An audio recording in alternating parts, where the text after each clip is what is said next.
Good morning, everybody, and thank you for joining CEDM this morning for today's webinar. We're here with MSHDA to talk about all of their programs.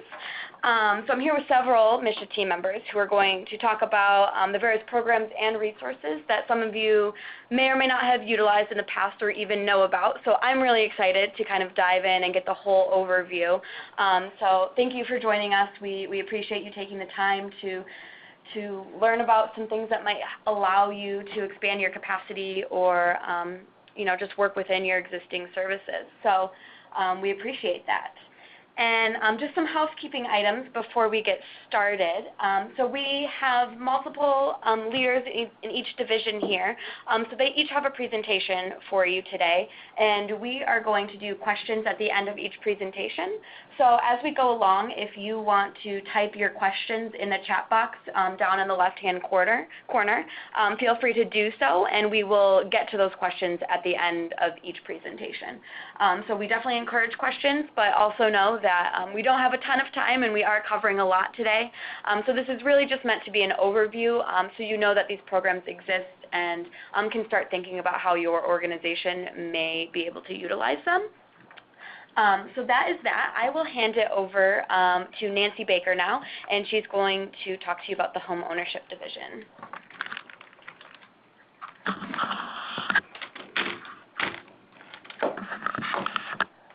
Okay, good morning, everyone. As Emily said, I'm Nancy Baker. I'm a business development specialist for the Homeownership division covering northern and western Michigan. And I'm going to talk to you about homeownership today, but before I do that, I just want to give you a brief overview of what we do here at MSHDA. We administer federal and state funds that support housing, neighborhood impact, and homelessness solutions, and we fulfill that by supporting homeownership, asset management, ending homelessness, neighborhood enhancement, workforce attainable housing, and providing affordable rental housing. Okay, and you'll note my contact information up there. If you need to speak with someone from the Homeownership division, please feel free to contact me anytime. A little bit about who we are in homeownership. Our role in the lending process can be confusing for some people, but we act as an investor, kind of like a Fannie or a Freddie, offering first mortgages and down payment assistance. We also issue the mortgage credit certificate, which is a federal tax credit I'll go into more detail on. We administer funds for home buyer education, rental education, and foreclosure prevention counseling. And we also oversee the Step Forward Michigan program, which is a federally funded program that was designed to help Michigan's hardest hit homeowners from the mortgage crisis. Our two main loan programs for home buyers is the My Home Loan and the My Home Loan Flex. The My Home Loan is a bond-funded first mortgage that offers below-market interest rates. The My Home Loan Flex is a mortgage-backed security product that's used to assist homeowners that, for one reason or another, do not qualify for the My Home Loan. Both programs have sales price and income limits. Sales price limit statewide is $224,500. Income limits, there's feelings out in the public that MSHDA loans are only for low-income home buyers. As you can see from the numbers on the screen, nothing could be further from the truth. Our income limits range from $71,600 all the way up to $144,060, depending on where the home is located and how many members there are in the household. Property types we can finance are single-family homes, manufactured housing as long as it's multiple section and built after June 14th of '76.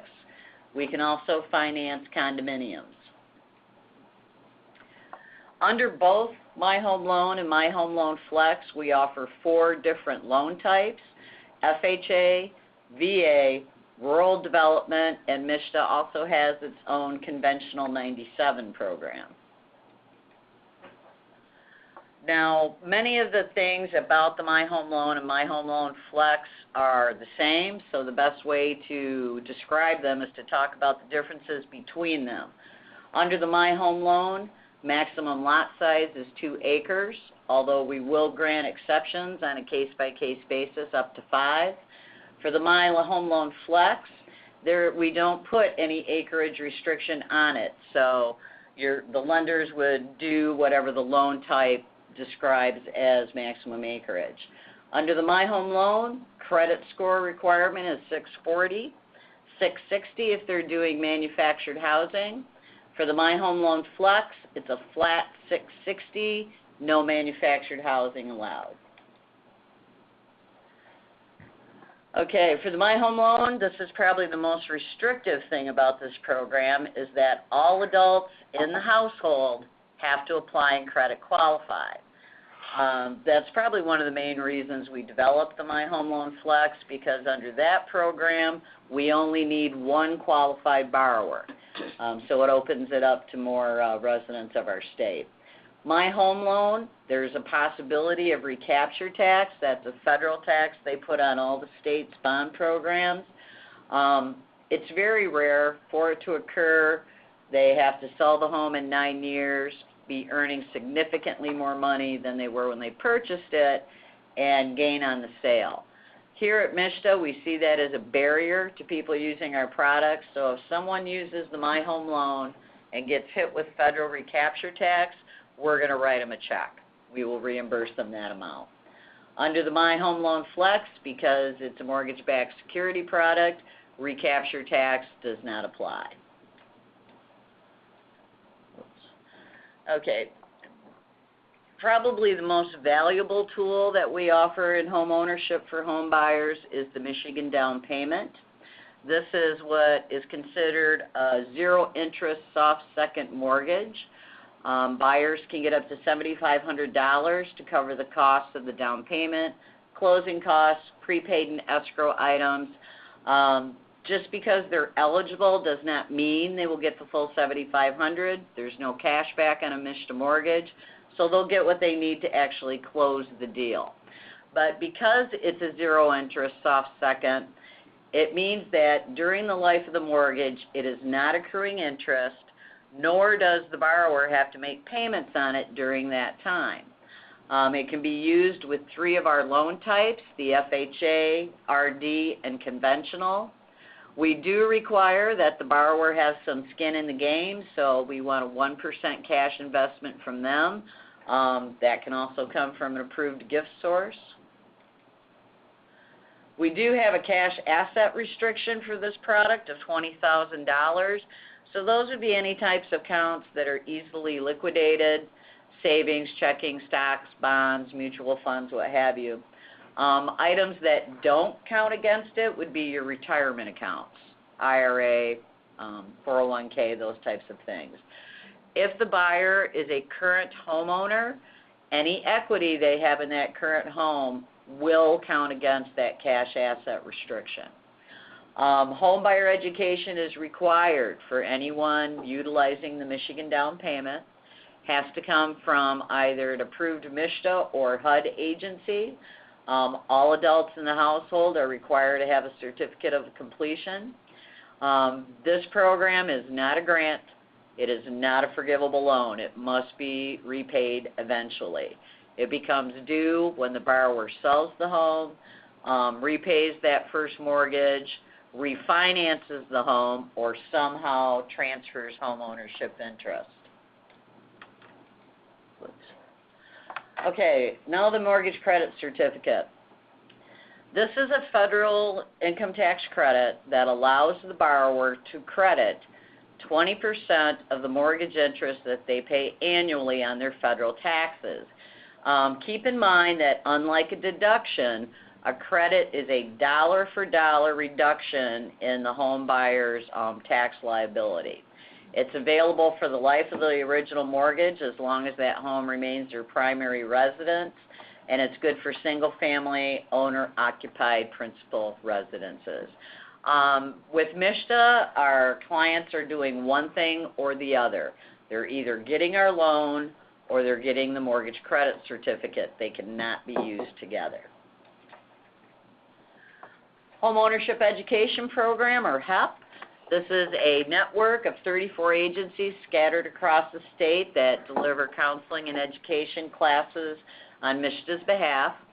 In addition to homebuyer education, they also offer pre-purchase individual counseling, financial capability education, foreclosure prevention counseling, and rental housing education.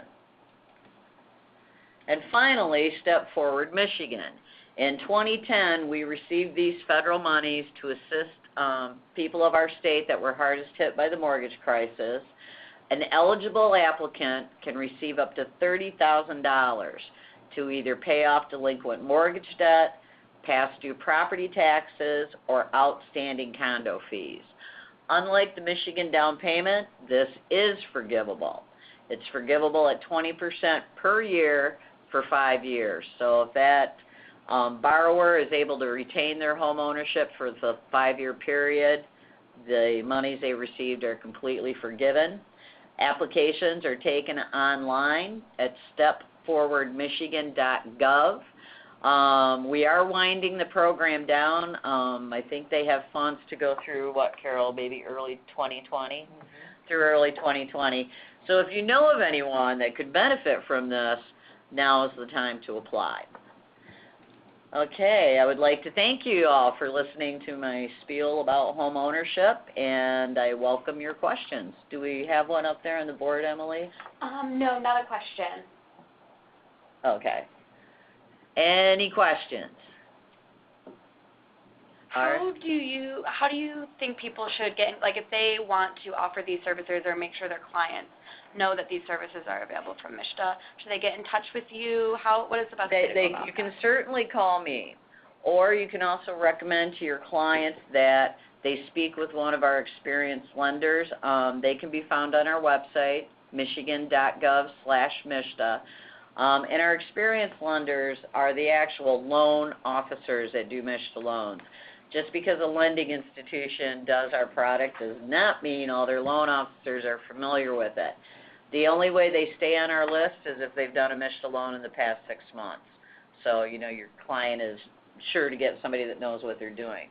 But again, you're always welcome to contact me. I'm happy to answer any questions and can direct clients to where they need to go.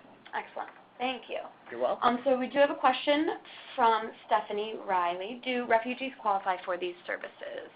That would depend on their immigration status. You have to be in the country legally and have the documents to prove that, and also have a valid Social Security number. Okay. And Linda asked, can you please share more information about the mortgage credit certificate? Sure. The one thing about the MCC, for the right borrower, it can be a substantial savings. Lenders can also use it to gross up income. So if you have a client that's on the borderline to qualify for a mortgage, that MCC credit could put them into that eligible area. But let me give you an example of how it works. Say you have a $100,000 mortgage at 5% interest. That first year's mortgage interest payment would be $5,000. 20% of that is $1,000. That would be the credit that they can take on their federal taxes. And again, it's good for the life of that mortgage as long as they stay within that original mortgage. So it can be fairly lucrative. The caution I put on that is, I'm not a tax expert. I'm not sure how many people on the phone here are tax experts. What you would want to let them know is that that credit is out there, and tell them to talk to their tax professional, because the amount of savings realized can really vary from individual to individual. So, they talk to their tax preparer. If it's something that's going to work for them, then they go talk to their lender. Great, thank you. And Michael asked, who would be your contact in the Western UP and SBDC able to support the process? As far as the Homeownership Division is concerned, our representative up there is Darren Montreal. I always spell Darren's last name wrong. I can give you his email address. It's montreald@michigan.gov. Great. And Michael, we can get that to you if you didn't Yeah, get that. yeah, and also if you have my email address, just shoot me an email and ask for Darren's contact info, and I'll get you his phone number as well. I don't have it off the top of my head. So Barb asked for the Home Loan Flex. Is this used to purchase a home, correct? I have a client that thinks they can use the program to refinance their mortgage. No, we do not do refinances. This is strictly purchase. So Lisa said, we have a couple of builders who are interested in building workforce housing. Would MSHDA be able to come present this? To present it to home builders? Sure. Yeah, I'd be happy to. Okay. I'd be happy to. And we do new housing. The thing to keep in mind about it is, though, is we do the end mortgage. We don't do the construction loan. We're doing the mortgage at the end of the process. Got it. Would MSHDA be able to come present this to the buyers? Sure, Okay. I'd be happy to. If you were doing like a first time, or even just a plain home buyer seminar that you don't have to be a first time home buyer, contact me. Send me a couple of dates. My calendar fills up pretty quickly, but I will do my best to accommodate a time that works for you. Awesome. And Michael asked, is Darren available for presentations to our contractors in DDA? He certainly is, but again, his calendar is like mine. It fills up pretty quickly. You'd want to email him with a few dates, and he'll do his best to make sure it works for everybody. Great. Well, thank you so much again, Nancy. You're welcome. I think we should move on to the next program. So you have her contact information. Please feel free to reach out to her if you have any other questions that come up. So I will pass it over to Jim.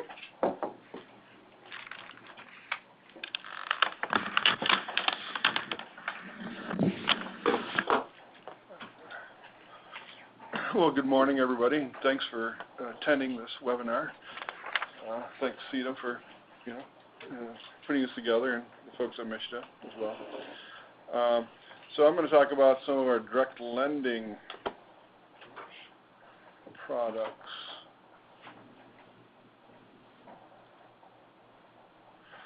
Okay, so there's my contact information at MSHDA, smithj14@michigan.gov.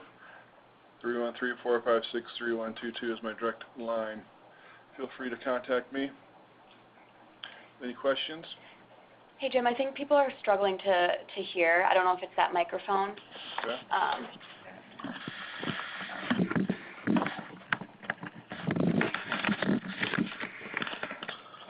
Okay, how about now? A little bit better, maybe? Okay, so, we can go back real quick, and there's my contact information. Like I said earlier, feel free to contact me about any questions you have. I can definitely point you in the right direction with the different products or the people here at MSHDA to help you out. So basically, I work in rental development. I finance multifamily properties. The way MSHDA does that is by selling bonds. There's two types of bonds we sell, taxable and tax-exempt bonds. And then we have basically 4 programs that we use those bonds in. So we'll talk about those more, but basically they're pass-through. It's more of a construction short-term program. Equity bridge loan.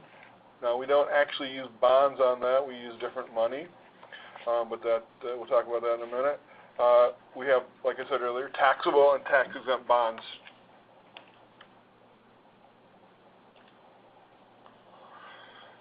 Okay, so I don't know how many people are familiar with tax credits and how MSHDA works, but basically when we're using the bonds, we also use low-income housing tax credits.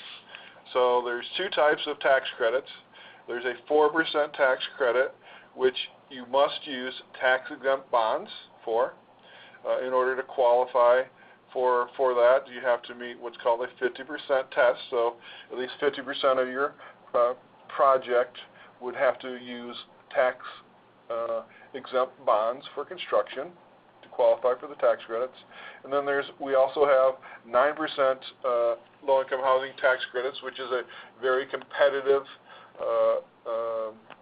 round. We have 2 of them a year, and it's very competitive. Approximately 1 out of every 4 get funded. So, and you got to put your whole package together, so it can be kind of costly to do that, to apply. And we would use taxable bonds on those because we cannot use tax-exempt bonds on a 9% allocated development, but we can use taxable bonds for those. And you know, for tax credits, there's some minimums you've got to meet. 20% of the units would have to be at a 50% AMI, which stands for Area Median Income, or 40% of the units would have to be at a 60% AMI, Average Median Income, for the Area Median Income. And there's a new thing we've been doing lately that was passed, I believe, last year, recently anyways, where it's called income averaging. Not going to great detail with that, but it's another tool that you can use to get some of those tax credits. All right, so a lot of these deals, even though we have bonds and we have tax credits, a lot of times there's gaps. And so there's a variety of funds that folks use to fill the gaps on these loans. So MSHDA has what's called a Mortgage Resource Fund. That's a competitive funding as well, where we would allocate some of those in some cases under our gap financing program. There's housing trust funds, which is another kind of competitive nature to get those funds that we do under a gap financing program. There's home funds, which come from the federal government, and we use those to fill gaps. Once again, it's competitive. But then there's some other things that we're not really involved with, but others do use, which would be like historic tax credits. You'd go through the historic division basically to get those, and you could use those as part of your financing stack. Federal Home Loan Bank does do loans. I've seen a number of those through the years that you could also use. Brownfield is a tool that a lot of people have used through the years, and tax increment financing, or also known as a TIF. I've seen a number of those through the years as well, and that's kind of basically where the developer comes in, does a lot of work, and they get kind of basically they pay their tax and it comes back in a form of a rebate. It's kind of complicated. We can get into that more later if there's questions, but and then seller's note. So if the seller can basically put a note on the property if there's a gap, and then when people do deals, they get a developer fee. So sometimes they can't get the complete developer fee, and they kind of use some of that. It's called a deferred developer fee, to use it for financing, fill that gap. And there's also capital contribution. So somebody raises some money and they just want to put it in. It's called a capital contribution, which would help fill that gap as well. So these are our current financing terms. Now they are subject to change. They do change quite a bit. In fact, I think the interest rate has changed maybe twice this year. So when you're using a taxable bond, and as I said earlier, it would go with a 9% allocated proposal. That current rate is 6.2, and it's a 40-year term. The tax-exempt, which would go with a 4% tax credit deal or a pass-through type transaction, is currently 4.9%, and it's a 40-year AM on that. We have that Mortgage Resource Fund I talked about earlier for GAP. That is a 3% interest rate, and it's a 50-year term on that. And the payment on that comes from cash flow, 50% of cash flow. The home loan, 1% simple interest, 50-year. Once again, payment on that comes from cash flow. And then after the 40-year term of your bond, if you would make regular payments on it, but up until that, it's just a cash flow mortgage. And then our housing trust fund, which is the same as home, 1%, 50-year, and it is paid through 50% of cash flow.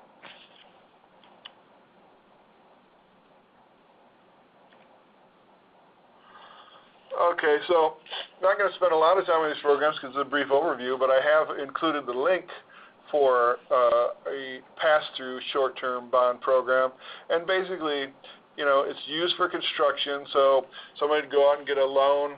Typically, it's a HUD-insured loan, and they would use this this tool to finance the construction so they could meet the 50% test I talked about earlier in order to qualify to receive a 4% tax credit.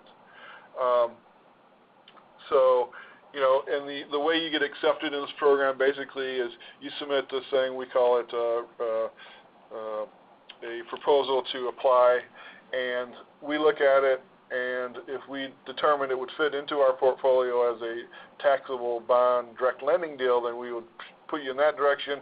If we don't feel it would be a good fit for us, then we would let you go through the pass-through program.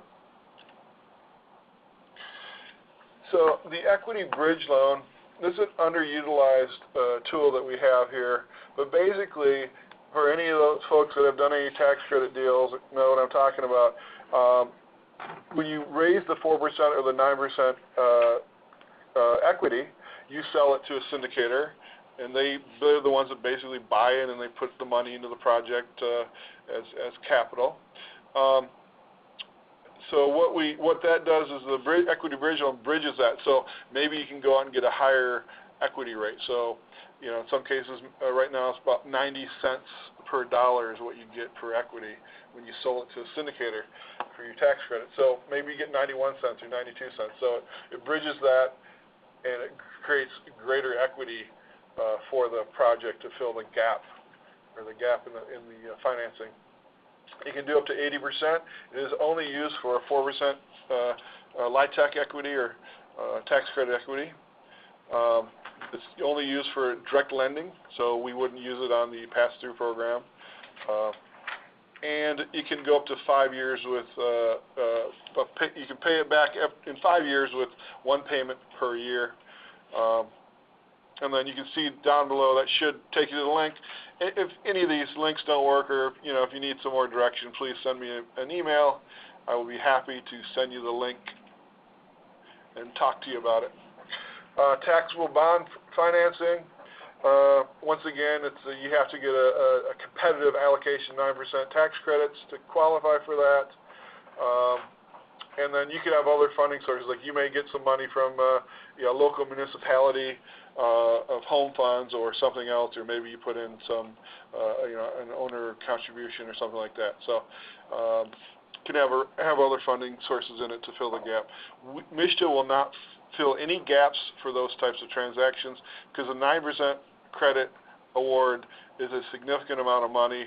So we do use the gap financing for the 4%, which raises a lot less in equity.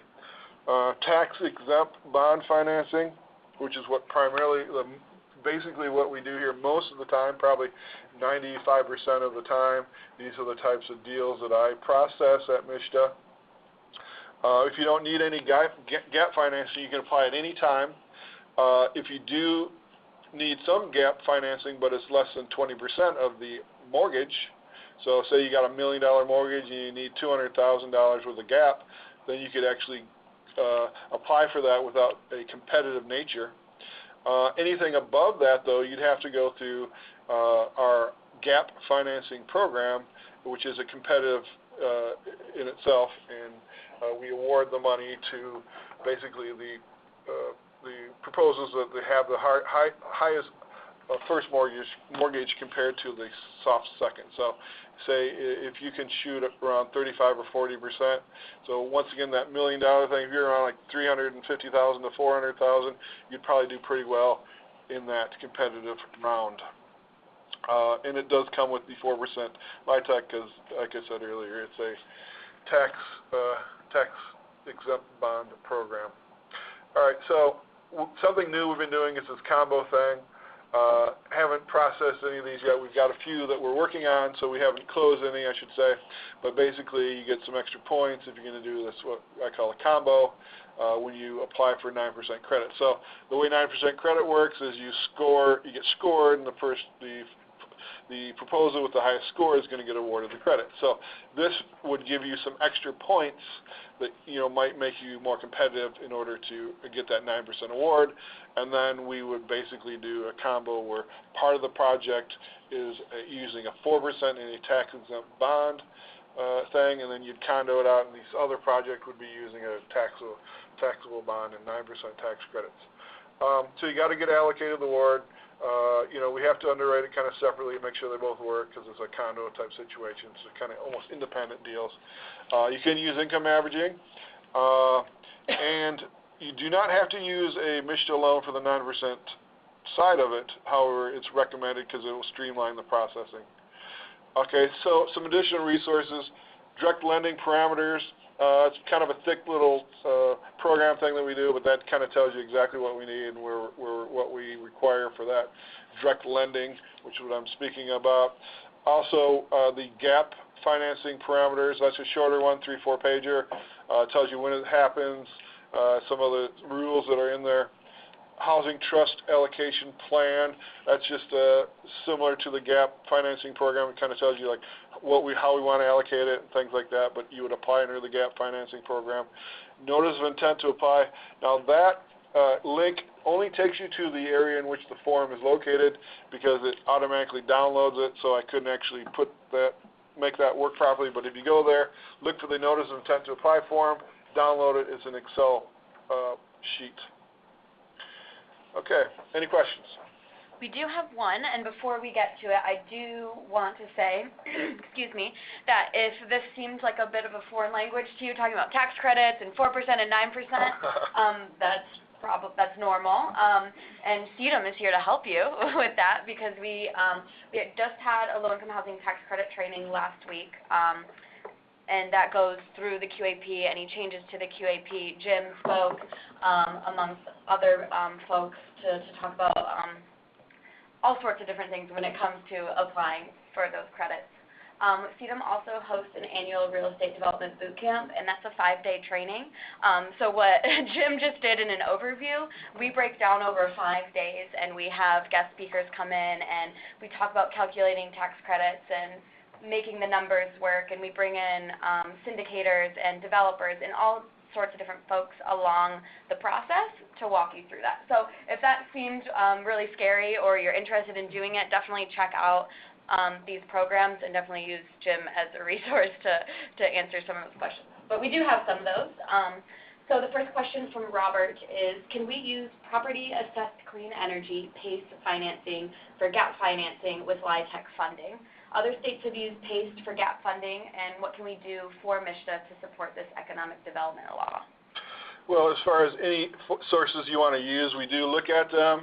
We would entertain it. The things that we do have, all of our mortgages and all of our soft funds have to come first. So if there's any lien on the property, it would be the last lien there is. So, but yeah, we've used all types of different funding through the years. We had some energy things some years ago that we'd used for like I think windows and things like that. So we will use it as long as it will fit and there's no conflicts with the other funding. Thank you. So Michael says, we have a brownfield opportunity now in our business district. Who should we contact for the buyer, and where is an overview of process and templates to provide the grant or funding opportunities for this buyer, MSHDA or MEDC? Yeah, we don't actually do that at MSHDA. You'd have to go through MEDC, if you shoot me an email, I'm sure I could connect you up with somebody that could take care of that or could help you out there. I just don't have that information with me today. That can be our next webinar, Michael. MEDC resources. And you also asked, will we receive the slides? Yes, you will. You'll also receive the recording of this. And Linda asked, does Jim have more information about how communities are determined to be rural or non-rural under the QAP? Well, that's all done by our marketing folks, and it's just based on a population. So I can't tell you exactly what they're using for the population, but you know, once again, I can hook you up with those folks that actually put that together, and they can explain it to you, and in the language that would be probably understandable. Are there any Opportunity Zone funding programs available? Well, that would be more of a gap financing thing probably, because it would probably be used for some gap. We don't, the way those work is, you guys raise funds, and we do have the Opportunity Zone, so if you're actually doing a deal in an Opportunity Zone and you had some funds, then we'd certainly entertain how we could use those funds to fill any gaps that were remaining. Emily, thank you for posting that link to the MEDC information. Danielle Thompson asked, what is a good time to contact you, or is emailing you the best way to get in touch? I would say email initially is the best way to get in touch with me. smithj14@michigan.gov. Thank you. Are there any other questions? Oh, sorry, Robin, I missed yours. No, I didn't. I got that one. Okay, well, if there are no other questions, we will move on to the next program. Thank you so much, Jim, for that overview. That was very helpful. So I will pass it over to Tanya Young from the Housing Initiatives Division.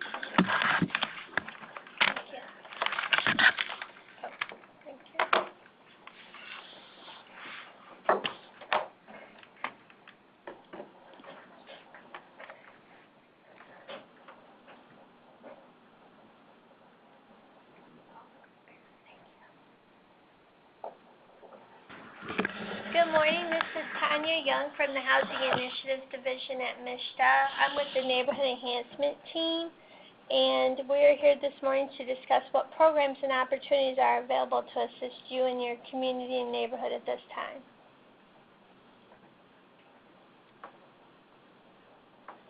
So here's a picture of our Housing Initiative staff. We were formed in 2016.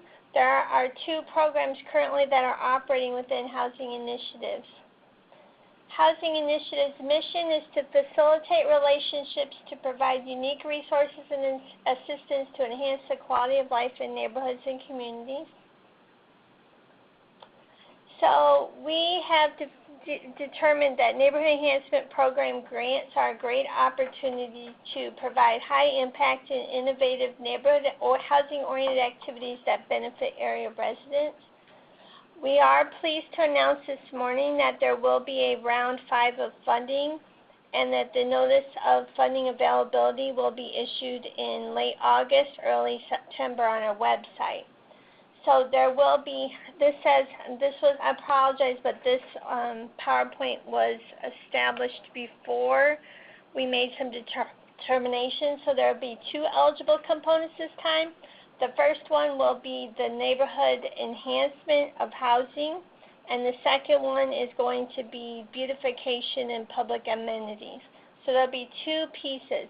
50% of the funding has to be used for housing. The other 50% can be used for a public amenity or a neighborhood enhancement. So that's something new, effective this week. So how do we define a neighborhood? A neighborhood is a community-based residential area where people live and share amenities and resources. We leave the boundaries of the neighborhood up to the applicant. So if you can either do a full neighborhood or a partial neighborhood, depending on need. So what are currently Michigan's single-family housing realities? One, there's a very limited amount of housing rehab grant dollars available at this time. And the housing stock is aging, so what is up to code and what is affordable and attainable is limited as well. The new construction of homes at a price point less than $200,000 is rare, and currently there is a workforce housing shortage and need that's being experienced within Michigan. We're also focusing on energy efficiency and making sure that's becoming part of the housing discussion as we move forward. So there was a Michigan Homeownership study that was published this year, and some of the study points that are relative to our programs are that the median sales price for single-family new construction was over $300,000, which makes it very hard to be attainable for our affordable families. Michigan's single-family housing stock is older, and it may not have the layout systems or amenities that are desired by current and future home owners. The vacant units may require substantial rehab above and beyond their existing value. Financial resources for housing is shrinking and forcing all levels of government to do more with less. And housing and jobs are linked together to attract and retain workers and to make all of our communities stronger. So we have everybody uses the word affordability, and there hasn't been a definition of affordability from the state perspective up until now. These two definitions of affordability and attainability are within that housing study. So if you don't have a definition that you're using right now, I recommend that you could adopt these or tweak these to meet your needs. So what are the areas of greatest concern that we're hearing across the state? The first, that the cost increases and labor availability challenges have caused a product delivery crisis in Michigan. For home builders, it's more cost effective to build larger, more expensive homes than to build those affordable homes at a price point less than $200,000. Therefore, the prices of single-family housing units are higher in greater demand at this time, and they're more expensive than they have been previously. So what's the result of this? This result is that single-family owner-occupied affordable housing options are limited, and what we're seeing is that there's a great need out there for housing rehab at this time to meet the market demand and the existing homeowners' needs. So we do understand that there is a difference between urban versus rural needs out there. However, there are some conditions that seem to be statewide. One of them is population and how that's impacting housing, what the demographics within that population are and what their needs are, what the new construction rates and feasibility is within a community, what the desired and available housing options within a community are, how the foreclosures and vacancy rates of structures and lots are affecting the housing stock, what the local economic and housing market trends are, and the structural integrity of existing single-family homes, and what's happening with those homes that are sitting vacant long-term. So how are we responding? We created the MSHDA Mod Pilot Program, which is a spec program up to $196,000 per community. We are in the process of selecting 10 communities to participate in the pilot, and we're going to be providing a spec modular home. Typically, they're two or three bedroom homes with 2 baths.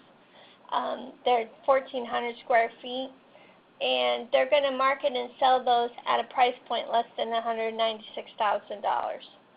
So we are partnering with communities to identify the building site where existing infrastructure is, and then those spec models will be placed on those units, and they will be used for marketing purposes, and hopefully they'll be able to address the needs of the workforce housing shortage that we're seeing.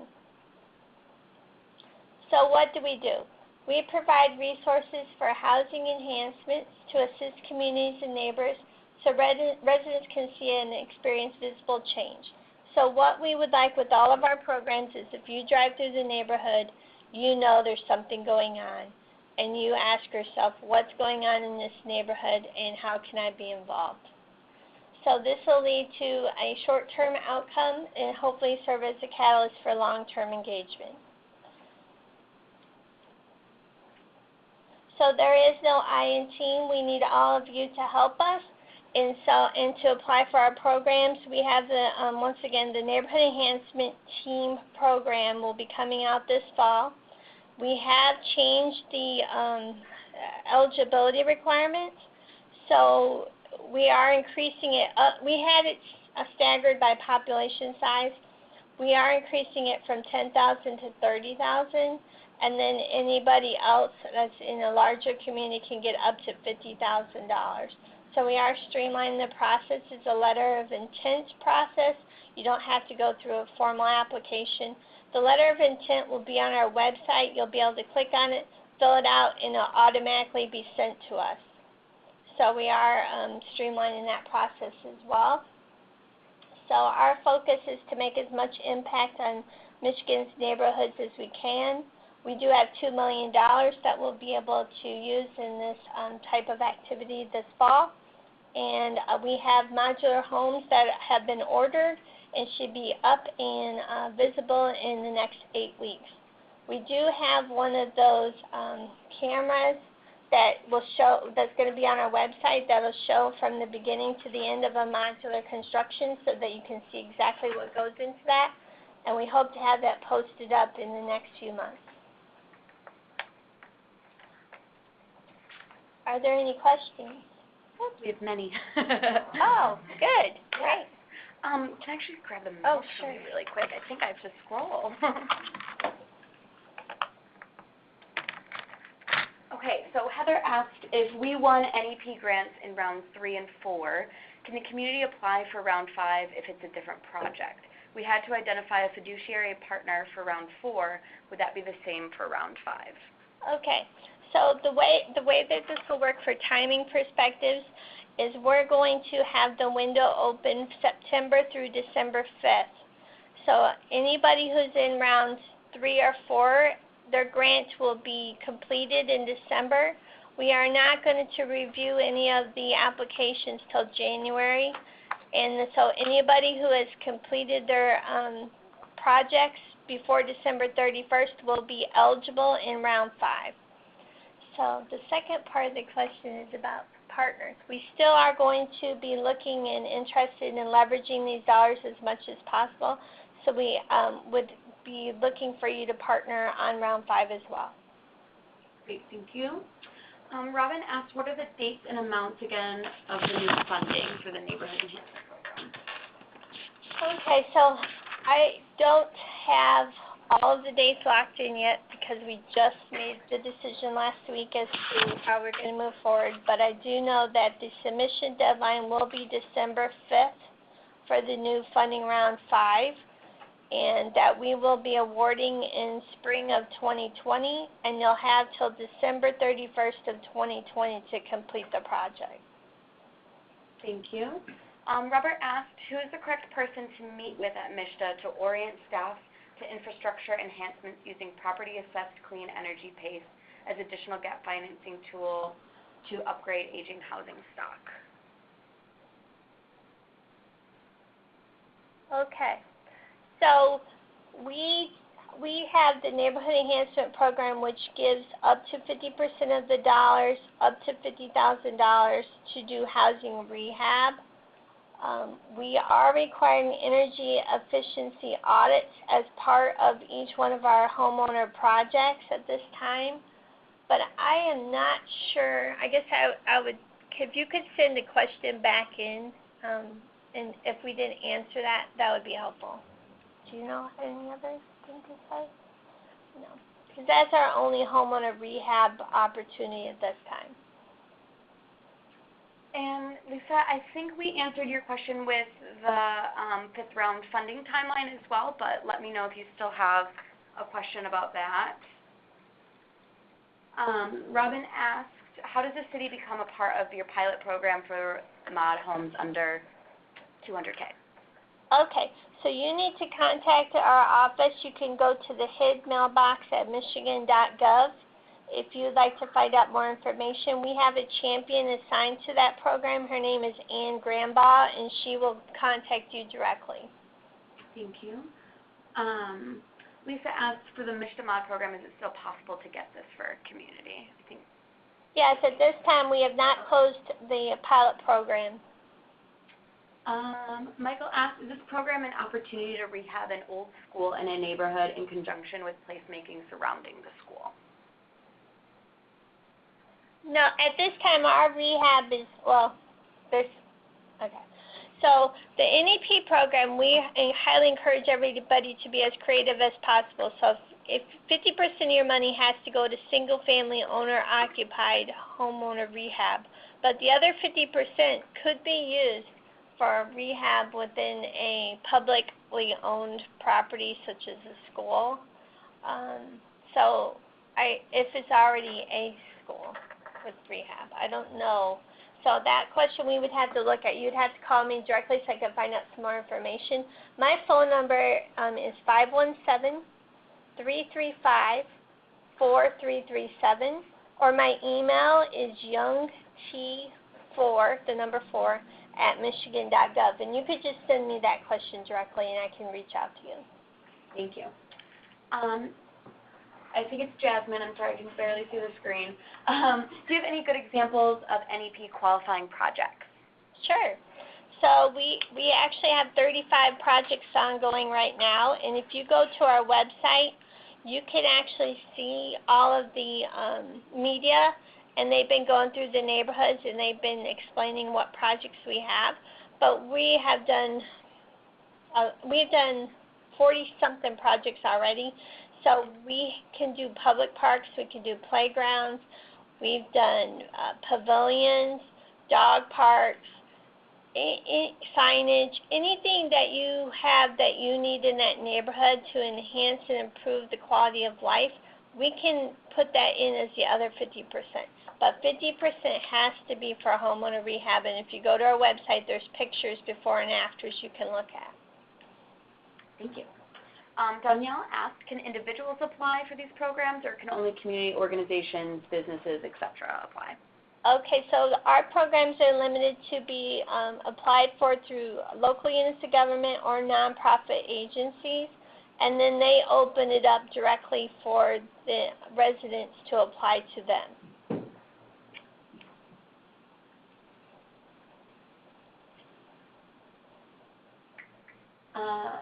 Can individuals apply as their own company to build up in a community? I think you just answered that within that. Okay. Tanya mentioned a number of influencing factors on the housing market. Are the most current facts for those available for us to use? Where could we locate the most up-to-date research on Michigan's housing market? Okay, so that housing study is posted on our website, and it's really cool. Everybody should go look at it. I love that. And all the facts and figures are there. It's really great. Okay, I think that is all of the questions. Does anybody have anything else? What is the website again? Oh, okay, so if you go to MSHDA and then you go to neighborhoods, and where we'll be posting it is called NOFA and grant programs. I don't know what MSHDA's website is. Is it michigan.gov/MSHDA? Yeah. And I think if you search housing, MSHDA housing market, homeownership study, it'll come right up. Okay, so we have a guest presenter now. No slides for, but okay, sounds good. So we have one more program. We're going to talk about rental assistance, correct? Homeless Solutions. And homeless solutions. Excellent. So I'm Johnny Come Lately. I'm the last of the person to speak, and sorry I don't have any slides for you guys, but my name is Michelle Edwards, and I work for the Rental Assistance and Homeless Solutions Division. I am a homeless assistance specialist, and I cover regions 6 and 10, which is the Thumb, Detroit, Metro, Oakland area. I also work with a housing choice voucher, which right now our vouchers are all preference for those who are homeless. So therefore, that's the only way you have access to those vouchers. And I also work with the Emergency Solutions Grants, which is approximately $5 million that we get from HUD, and MSHDA matches that for another $5 million. So we actually award about $10 million in grants throughout the state of Michigan. So this is for the entire state.